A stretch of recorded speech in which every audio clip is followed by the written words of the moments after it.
छोड़ी भैया नशा के सेवनिया, छोड़ी भैया नशा के सेवनिया, बहुते मरनिया होला ई जान, बहुते मरनिया होला ई जान। इहे जहरवा से बाह भइले घरवा, आके तना लोग चली गइले बेसमय उपारवा। बढ़ल जाता देखी परसनिया,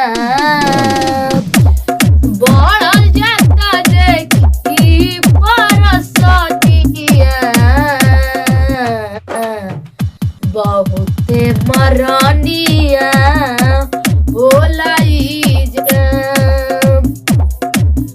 रोज रोज लुटाइल जाता से नुराया बिंदिया, आ रोवताड़ी घरवा में कोनिया, रोवताड़ी घरवा में कोनिया, बहुते मरनिया होला ई जान, बहुते मरनिया होला ई जान।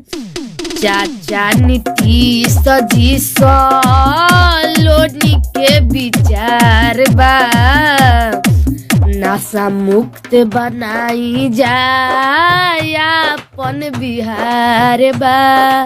आ गुरु अनिल के लिखनिया, आ गुरु धर्मेंद्र के लिखनिया, बहुते मरनिया होला ई जान, बहुते मरनिया होला ई जान।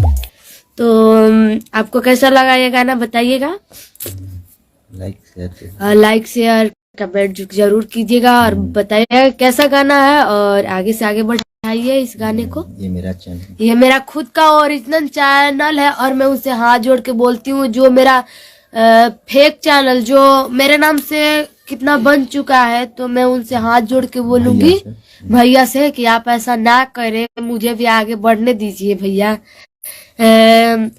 और भी आगे बढ़ने दीजिए कि आप मैं अपनी आर्थिक स्थिति बदल सकूं। और मुझे पूरा विश्वास है कि मैं अपनी छोटी बहन का बात आप लोग जरूर मानिएगा। धन्यवाद।